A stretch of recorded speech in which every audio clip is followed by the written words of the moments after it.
Hello everyone, আসসালামু আলাইকুম। কাছে ও দূরে, দেশ ও দেশের বাইরে যে যেখান থেকে দেখতেছেন, আশা করি সবাই ভালো আছেন। আমিও ভালো আছি আপনাদের দোয়ায়, আলহামদুলিল্লাহ। চলে আসলাম নতুন আরেকটি ভিডিও নিয়ে। প্লিজ ভালো লাগলে লাইক, কমেন্ট, শেয়ার করে পাশে থাকবেন। একদম সকালবেলা থেকে শুরু করলাম আজকে।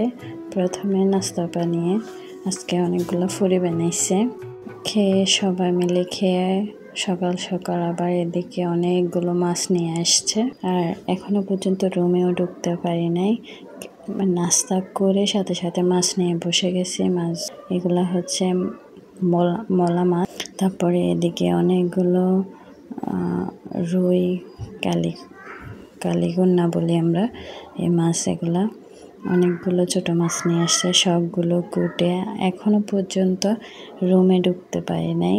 মানে এইসবই করতেছি, এগুলো আবার রান্না চলতেছে, রান্না করতেছি। এরকম ছোট মাছে টমেটো দিয়ে রান্না করলে অনেক মজা হয়, আমার খুবই ভালো লাগে ছোট মাছ দিয়ে টমেটো দিয়ে রান্না করলে, অল্প জল দিয়ে। তো আমার রান্না কমপ্লিট, আমি ধনেপাতা ছড়িয়ে দিয়েছি অনেক। আর মাছটা অনেক মজা হয়েছিল, খুবই ভালো লাগতেছে। তো এদিকে এভাবেই আজকে সারাদিন চলছে। একদম বিকেলবেলা খাওয়া দাওয়া করছি সব কিছু সেরে। যখন খাচ্ছি তখন আসরের আজান দিচ্ছে। খাওয়ার পরে সাথে সাথে আবার বিকেলের রান্না শুরু। তা আমি এদিকে কিছু অনেক দিন ধরে আমার তেল শেষ হয়ে গেছে। আগেও তেল বানিয়েছিলাম, নিশ্চয়ই যারা আগের ভিডিও দেখেছেন তারা হয়তো জানেন। আবার এখন নতুন করে বানাচ্ছি। এখানে অনেক তুলসী পাতা, থানকুনি পাতা, কেশর, পেঁয়াজ, আদা, মেথি, আমার হাতে বানানো নারিকেল তেল, তারপরে এমনি হাঁসমার্গার নারিকেল তেল, কালো জিরা সব নিয়েছি। নেওয়ার পরে এখন তেলটা বানিয়ে ফেলবো।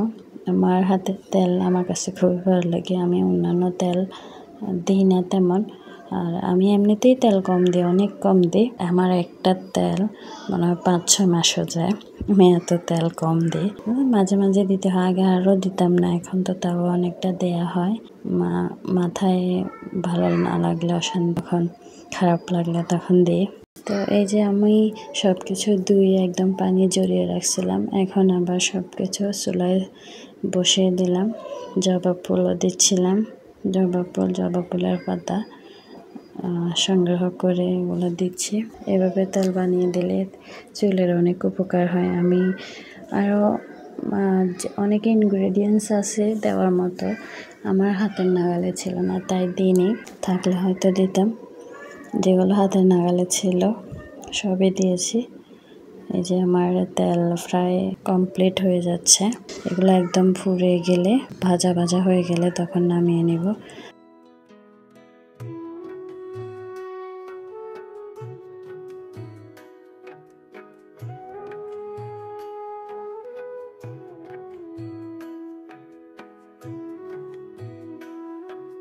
তো এইদিকে আমি আবার বাইরের কাপড় চোপড় শুকাত দিয়েছি, ওগুলো নিয়ে আসতে গেলাম। ওগুলো নিতেছি আর বাইরের পরিবেশটা উপভোগ করতেছি। খুবই ভালো লাগতেছিল, একদম শান্ত পরিবেশ। এই যে এখানে অনেকগুলো তুলসী পাতা গাছ আছে, মানে তুলসী গাছ, এটা থেকে বিচি পড়ে আরও কতগুলো তুলসী গাছ তৈরি হয়েছে। এগুলো হচ্ছে বিলাতি ধনে পাতা, আমাদের অনেক হয়েছে। আর এটা হচ্ছে আমার বোম্বাই মরিচের গাছ, আর অনেকগুলো আছে। এই তো এভাবে চলতেছে আমার আজকে সারাদিনটা। একটু রেস্ট করতে পারি নাই। এখন সব কিছু শেষ কাজকর্ম, তারপর যা একটু রেস্ট করব। এখন একটু হেঁটে যাচ্ছি রেস্ট করার আগে। এই যে এগুলো হচ্ছে লতা পাতা শাক। গ্রামে থাকার আসলে সুবিধা আছে, এই যে আপনার একদিন যদি তরকারি না থাকে, এরকম শাক লতা পাতা খুঁজে নিয়ে খেতে পারবেন, ভালোই লাগে।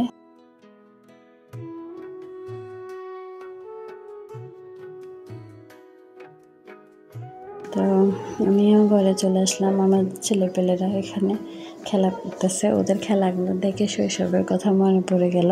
ওরা অনেক সুন্দর করে খেলতেছিল, আমি বসে বসে কিছুক্ষণ দেখলাম আর পাশাপাশি ভিডিও করতেছি। আমার খুবই আনন্দ লাগতেছিল। আজকে পর্যন্ত কেমন লেগেছে জানাবেন। তো আজকে পর্যন্ত, আল্লাহ হাফেজ, আসসালামু আলাইকুম।